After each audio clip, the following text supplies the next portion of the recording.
Friends, હવે આપણે which, whose, how many અને how much જેવા પ્રશ્નસૂચક શબ્દોથી અંગ્રેજી વાક્ય બનાવતા શીખીશું. Formula: question word plus object plus did plus subject plus verb plus other words plus question mark. Example: 1. તમને કયો વિષય અઘરો લાગ્યો? આપણે સૌ પ્રથમ આ વાક્યમાં ક્વેશ્ચન વર્ડ, સબ્જેક્ટ, ઓબ્જેક્ટ અને વર્બ કોને કહેવાય તે જોઈએ. આ વાક્યમાં કયો ક્વેશ્ચન વર્ડ છે, તમને સબ્જેક્ટ છે, વિષય ઓબ્જેક્ટ છે અને અઘરું લાગવું વર્બ છે.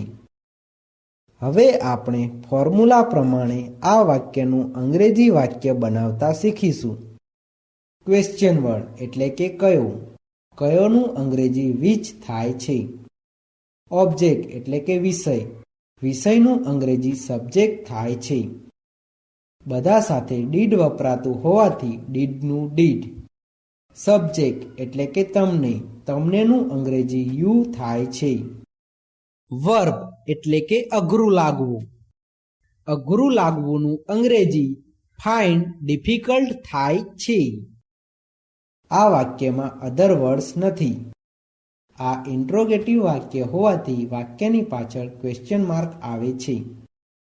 આમ આ વાક્યનું અંગ્રેજી which subject did you find difficult એવું થાય છે.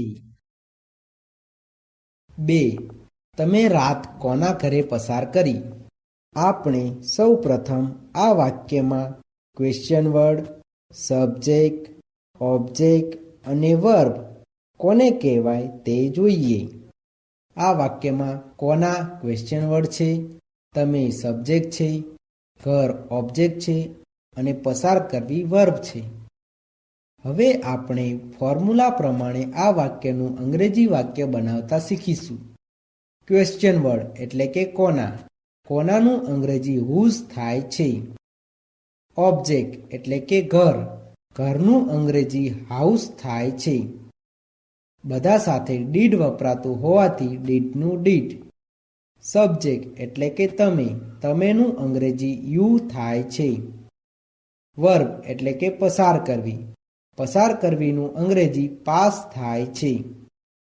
અધર વર્ડ્સ એટલે કે રાત, રાતનું અંગ્રેજી નાઇટ થાય છે. પરંતુ નાઇટ આગળ આર્ટિકલ ધ લાગતો હોવાથી તેને ધ નાઇટ એમ લખાય છે. આ ઇન્ટ્રોગેટિવ વાક્ય હોવાથી વાક્યની પાછળ ક્વેશ્ચન માર્ક આવે છે. આમ આ વાક્યનું અંગ્રેજી whose house did you pass the night એવું થાય છે.